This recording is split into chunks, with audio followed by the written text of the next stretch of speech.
Welcome to Revenue Rehab, your one-stop destination for collective solutions to the biggest challenges faced by marketing leaders today. Now head on over to the couch, make yourself comfortable, and get ready to change the way you approach revenue. Leading your recovery is modern marketer, author, speaker, and chief operating officer at Tegrita, Brandi Starr.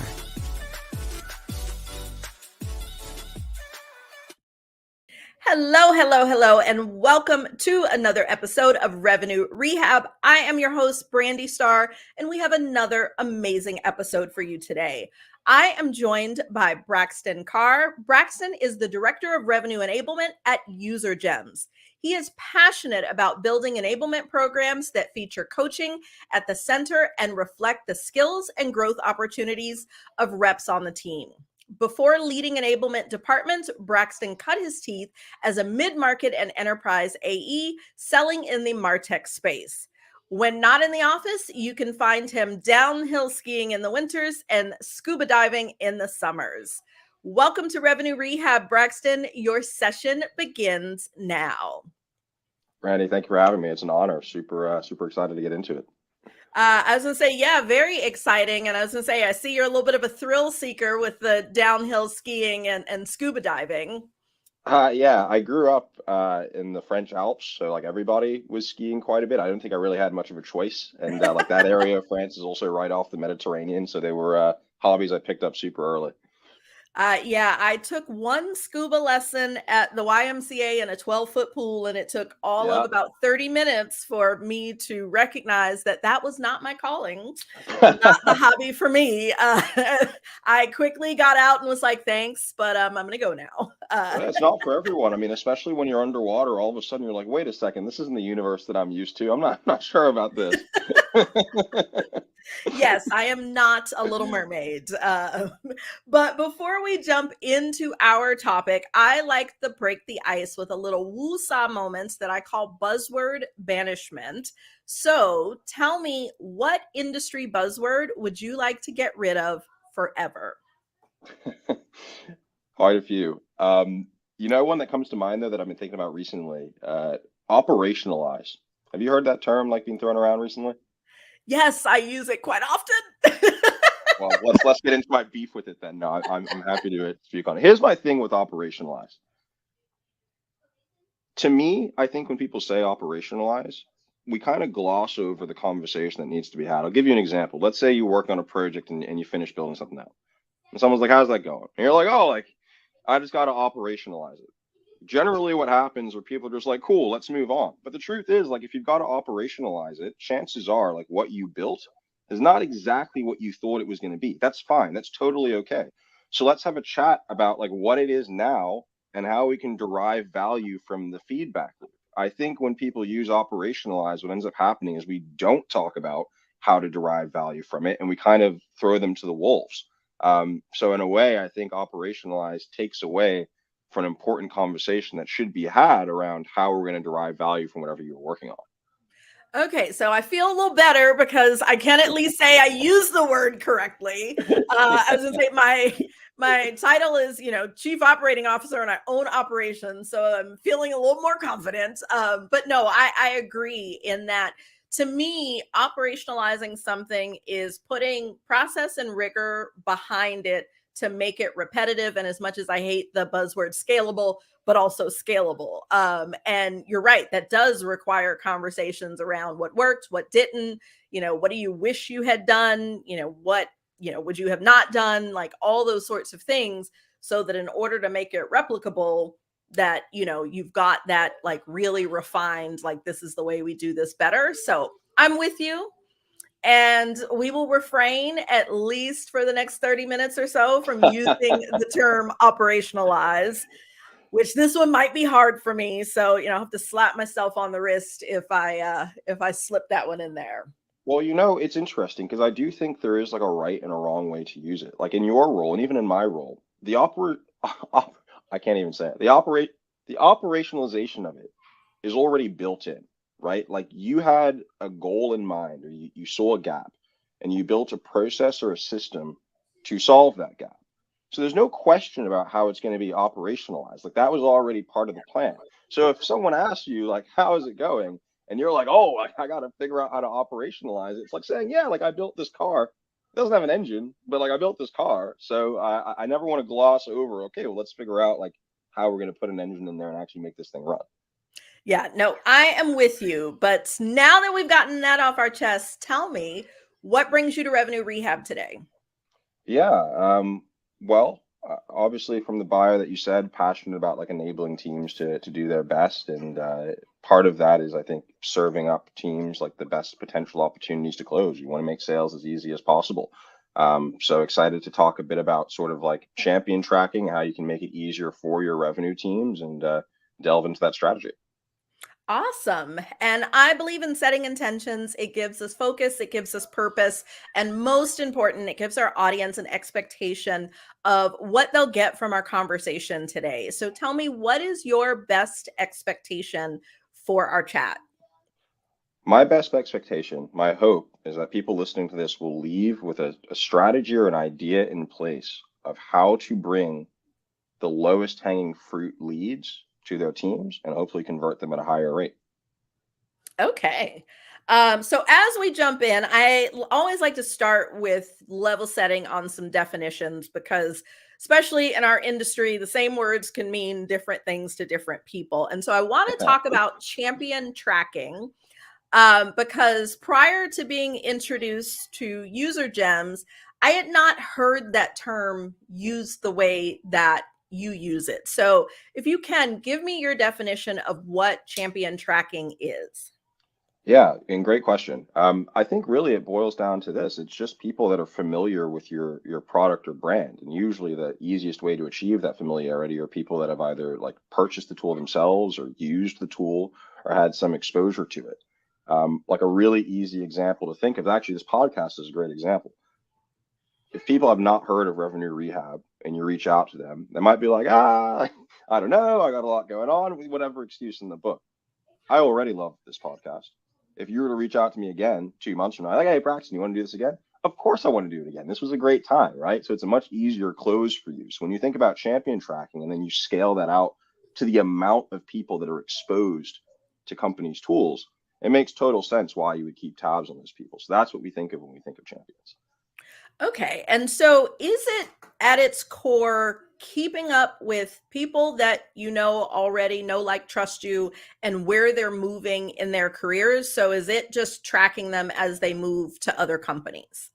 Yeah, so that's a big part of it, right? That's kind of challenge one. Challenge two is, now that that has occurred, how do I ensure that those leads are being actioned consistently? I think a lot of what we see is there are tools out there that allow you to track people, right? Like LinkedIn Sales Navigator is a great example. The problem is those leads aren't being delivered to the reps. They got to go out and do it themselves, and some may be very good at it, and some might even not use it as much of a strategy. But if we can follow these people around and deliver them to the reps at the best potential time, not only are you manufacturing like best timing for the deal, but you're also giving them leads that are very, very likely to close. So it's putting them at the tip of the spear rather than requiring them to kind of go back upstream and find that information. Okay. So that is really interesting. And so my second question would be, does this approach work across business types, or is it mainly, like, I know we talked specifically, like your example was tied to software. So is it mainly for software companies, or is this an approach that companies of all sizes and types can leverage? That's also a great question. So when you think about UserGems as a tool, right now it's being purchased by a lot of SaaS companies. That's true. But really what UserGems is that the tool itself is just enacting upon a strategy. And I think the strategy of tracking champions can be used across a lot of industries. A great example, actually, that we're starting to see is in the education space, right? Think about universities tracking alumni. Now, a big focus for universities, and part of how their success is measured, is how many people that graduate can we help get into jobs? Well, if I'm tracking my alumni network and now I see they're at this company or that company or that company, this allows for their like career placement programs to be far more robust. So that's a great example of one way of doing it. Another example might be like consultancy firms. People that move around to different companies have similar projects, especially because you work with them over and over again. So very easy way, again, to get your foot in the door and make whatever programs you're running more successful based on that familiarity.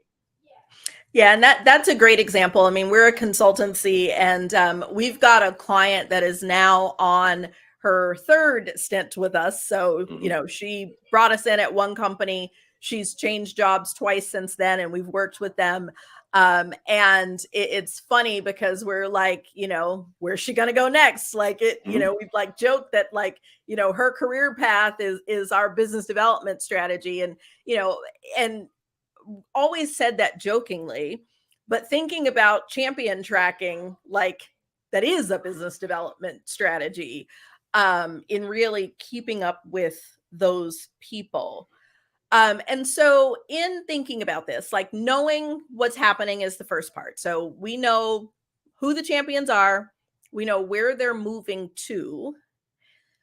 If I am running the revenue, the marketing and sales team, so the revenue team, and I'm thinking about how do I actually use this information? Because obviously, I think where people use Sales Navigator wrong is as soon as they see that job change, they're like, hey, want to buy my stuff now? And you're like, I'm still trying to find a bathroom. Yeah, I don't even know how to turn this laptop on. Right. Yet. Like get my badge to work. Like, and so I do think that is where that data gets used poorly and creates a negative experience. So if I'm running revenue and I want to build a strategy around this, I know I've got those advocates and champions that exist. Like what should I be considering? Like, how do I think about this? Because I do think that this is a channel and a strategy that not everyone is familiar with. So help me understand what I, as the head of revenue, should be thinking about if I think champion tracking is a strategy that might be valuable for me. Yeah. Great questions again. I think there's a couple of things to think about. Like out the gates, like 70% of buyers are going to spend their budget in the first 100 days. That's a study that I think was conducted by McKinsey. But here's the interesting part, and you made a great point. We reach out day one. Congrats on the new job. People have no idea how to respond. They don't even know what they're looking at yet. There is an ideal time frame, probably within that 30 to 100 day window. So A is like timing the reaching out. I think the second bit of this to think about is it's not just the economic buyer that's going to make the decision on this. Like there's an entire buying committee that is probably going to be involved. So I think revenue leaders need to ask themselves, not just are we tracking the person that just bought, but who are the people that are typically involved in deals for us? And how can we engage them as well when we engage that buyer? And then I think the third thing to think about is you don't want to put the reps in a position where they're constantly reaching out all the time. Like ideally, again, you want them to be at the tip of the spear. So the third thing to consider is how can we have a sales engagement strategy, like fit for purpose sequences that are consistently reaching out to people and their buying committees at the right time. And I think if you do that, you can create, I'm not going to use operationalize. You can create I'm not going to do it. You can create like a very consistent feedback loop because as people move, you're engaging the buying committee, they're being put in a fit for purpose sequence, the leads being delivered, rinse, wash, repeat. Okay. And so it is, what I'm getting is it is a bit of a dance in that you've got to really understand what that whole process is going to look like, who to engage when, and with what message. Am I interpreting that correctly? Yeah, you are interpreting that correctly. I think something to think about, though, is oftentimes, especially with the type of sales technology that exists now, you know who the people that show up in your deals typically are, right? So let's say you sell like a sales and marketing tool, probably going to talk to demand gen, you're probably going to talk to the sales leader, you're probably going to talk to the sales development leader. So you know the titles already.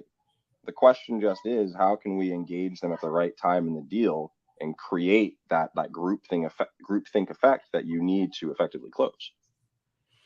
So let me ask my chicken and egg question. So let's say, I'm just going to make an assumption for scenario's sake, that our champion is the key buyer, the decision maker, and we see that they are, have moved to another organization that we feel we can help with whatever it is we sell.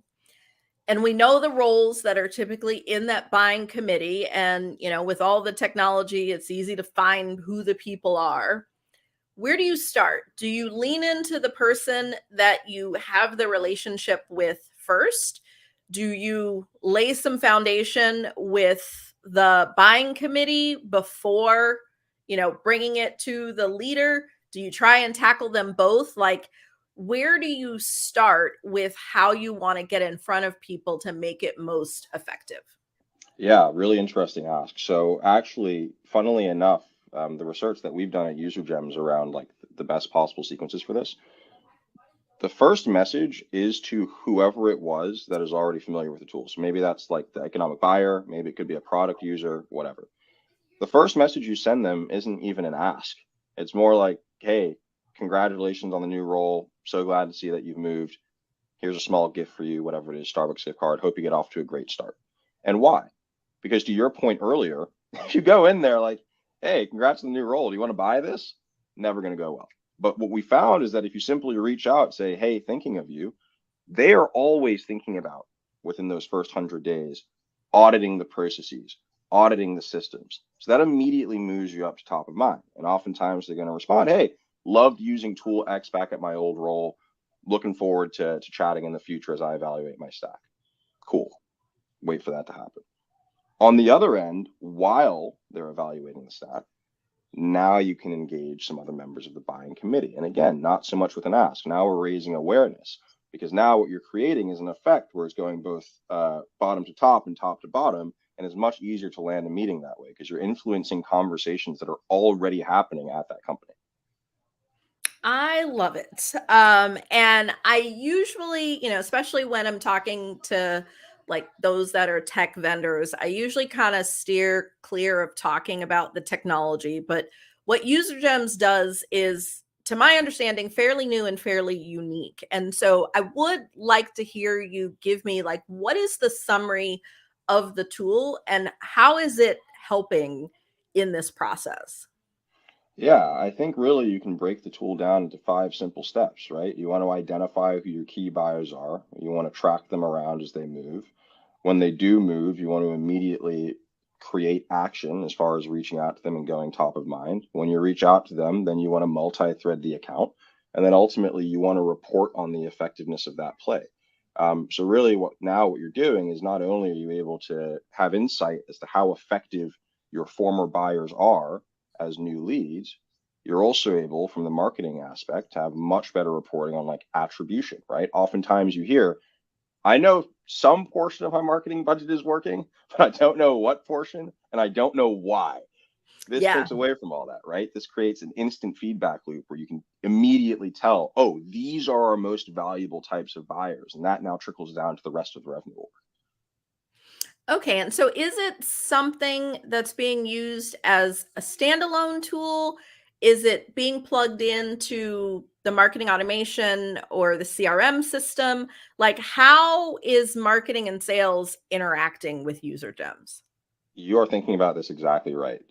So there's not a UI. It's plugging into the tools that you already use. So what it's doing is, let's say you have like Marketo and 6sense, right? Those things are like collecting information. What's the problem? The AE gets that ping, and no AE is like, "Ooh, great! Like, can't wait to update Salesforce." They're like, "All right, like I gotta go close some business." So it never ends up in Salesforce, right? So no one trusts the information that's in there. It's just old stuff stacked on top of old stuff. So what UserGems is doing is immediately updating that like lead in Salesforce.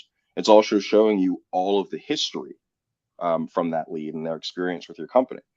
Now, something else that you can do, the other side of the connection, is the sales engagement aspect, right? Like outreach, sales loft. How am I going to reach out to this person? UserGems will automatically push that person into a fit for purpose sequence if you want. So all the rep is doing is waiting for the calendar invite to come, basically. Which is the dream. Like that's what every What I rep. say. I know that's what every rep wants is, to just be handed the nice, warm, ready to go leads. Okay, so that helps me understand. So it is a way of essentially, like, it's a different data point in that they're moving, where they're moving to, but in a more triggered way, instead of someone having to go find it in like a sales navigator or that kind of tool. Yeah, 100%. And one way that I think about it a lot, actually, funnily enough, when I first started at UserGems, my CEO said this to me, and I never forgot it. Um, if you use a tool like a intent data tool, it's kind of like red light, green light, right? Like this is where you should be going. So my CEO was like, intent data tells you like what club to go to. What we're doing is telling you which bouncer to talk to and where all of your friends in the club are located. And the light bulb kind of went off for me because I was like, you know what? Like there've been plenty of times I've walked into a club, and even to your scuba diving experience, this is a new universe. I don't know where I'm at. I don't know who I'm supposed to be talking to. This solves for that, right? You walk in, your friends are in the VIP, your bouncer's the buddy. Easy deal. That is a perfect analogy because I have definitely had that panic moment where you get in and you're like, where's everybody at? You know, it's like Yep. awkward, all those sorts of things. It's dark in here. I don't know Yes, where I'm at. can't call anybody. Exactly. Okay, so let's talk about where people go wrong. Like it's great to understand what we could be doing, should be doing. Um, where do you see people fail in this, or where do you see the roadblocks of, where they're trying to leverage champion tracking and to tap into this, but they're just not getting it right? Like, what are the gotchas? Yeah. So easy thing to think about here, and this has happened to me in my career as well, back when I was a rep. The very first thing that almost any rep does in a new role, they go into Salesforce, they find the close lost list, they reach out to everyone on that thing. Of course you do. It's easy money in theory. Here are the problems. One of the gaps is that no one ever really wants to take responsibility for Salesforce updating. Like in theory you do, but come on, like you don't. So close loss list, 70% of those emails, phone numbers probably aren't right. You have a high bounce rate. So that's one. I think one area that's kind of a stopgap is like the CRM cleanliness itself. And that's something that's been talked about, I think, for many, many years now. I think the second part, let's say that the emails are good and the CRM is clean. It's not consistent at scale what the reps are doing because it's on an individual level. So I, as a rep, could be someone that is totally bought into this idea. I'm tracking all those closed lost people in LinkedIn. I'm reaching out to them. When I reach out to them, again, not going back into Salesforce, but secondly, other people on my team might not be doing that. So there's a lot that's left on the table because if one rep is doing it and blowing out their numbers and other reps are like, doesn't really seem like it's for me, that's a huge blind spot for the company. So I think the second error that we make is people have the information to do this, but it's not being delivered to them in an actionable way. And so what that means is you see inconsistency across companies leveraging this strategy because it's all on the individual to make this happen rather than the company delivering it to them after making all those actions occur. Okay. So it sounds like the data is at the core of what goes wrong when it's clean, when people are not buying into the system, and actually tracking the same things. Yeah, I would say so. I think that the TLDR there is certainly like the data and the cleanliness, but secondly, the consistency of the play. If it's all on the individual and there's no way to track it or really judge the effectiveness of it, it's more of like a nice to have than a must have, right? Okay. And so my last thing that I want to dig into is, what are the benefits when you get this right? Because there's all sorts of different strategies, and different things become the hot thing at different times. But at the end of the day, it's all about impact, whether it's worth it. So if a company leverages champion tracking and, everybody gets behind it, what's the win there? A company that I think about a lot that I think executed on this really well actually is Gong. You see Gong talk a lot about this idea of raving fans. People that love Gong, and I'm going to be honest, I'm one of them. There is no way, if I have anything to say about it, I'm going to use a different tool than Gong for what I use it for. It's not going to happen. And so the benefit, if you actively track your champions and engage them from company to company, is first of all, you create a raving fan base. Like the people that are fans of your tool are absolute diehards, right? Like they're equivalent of Swifties for tech. I think the second thing to think about is also people move up in their careers, right? So if you're continuing to track your champions for that long a period of time, as the company matures, your ability to get into more and more mature companies accelerates with you because your raving fans are developing in their careers. So really two main benefits, right? You create a crazy fan base, but as your fan base gains acumen, so do you.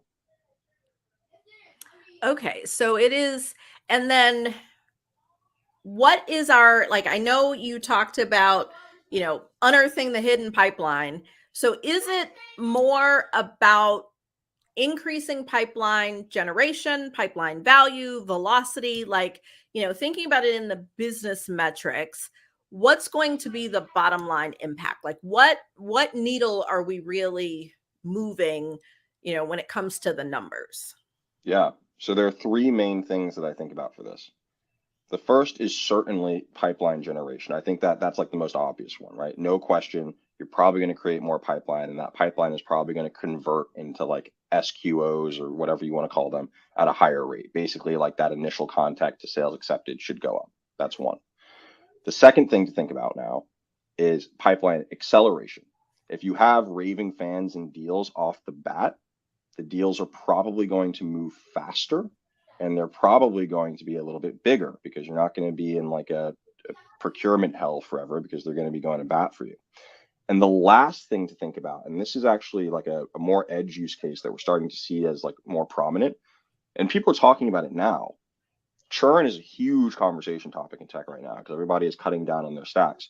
Churn prevention is certainly something to think about. So when you think about NRR and GRR, if a new champion joins an account that you're actively working with and is up for renewal, your odds of renewing that account just went up significantly because they're a raving fan and they're going to go to bat for you. So the KPIs that you can think about with UserGems, and there are many of them, certainly total pipeline generated, pipeline converted, average ACV, sales cycle speed, NRR and GRR. Those are the ones that I would say you can probably anticipate seeing positive changes to. Okay. And I said it was my last question, but I just thought of one other that I want to ask. Is there any company that this is not for? So is there any scenario where you're like, could work, but probably not? Yeah. Yes. And it's actually, you know why? It's the difference between a database and like a data processor. So UserGems is not a database, right? What we're doing is connecting to your Salesforce and then updating all that information. So if you already know your ICP and you have, 5, 6 different titles that you reach out to, this is amazing, right? There's no reason that you wouldn't use a tool like UserGems. Well, let's say you're a company that doesn't know who you sell to yet, and you've got 400 different titles that you're trying to work through, and you're not really certain of the industry that you're working in, then a database like ZoomInfo is probably better because you can run all kinds of like custom searches across all sorts of like diverse types of departments. So what this boils down to is if you're a company that doesn't quite know what your kind of sales cycle and sales strategy looks like, maybe not a fit. But most companies that are past like a seed stage are starting to zero in on that. And they're probably starting to create people that are huge fans. So if you are at a point where you generally know who you're selling to and why, something like UserGems is a great fit. And the strategy, even beyond the tool, is a great fit. Okay. Yeah, and that helps because I know, a lot of times, and even outside of the technology, but just thinking about the strategy, the approach behind it, so often things get talked about as if they're like a one size fits all. And that's never the case. Like there are going to be certain approaches where, it's going to work really well, and other places where it's like it could work. I mean, not saying that it totally won't, but it's not going to be, your sweet spot. So that is helpful. So Braxton, talking about our challenges is just the first step, and nothing changes if nothing changes. And so in traditional therapy, the therapist gives the client some homework. Here at Revenue Rehab, we like to flip that on its head and ask you to give us some homework. And so I'd love to hear, what is your one thing, the one action that if, we're listening and we feel like the strategy of champion tracking is something we want to explore, Where do we start? What's our next action? Yeah, great question. I actually, now obviously I work for UserGems, and so I think if you're going to do this, UserGems is the best way to do it. But let's say you weren't going to do it and you want to take one step forward that's not like an implementation process. You've already provided your team with the closed loss leads. That exists as your Salesforce report. Fine.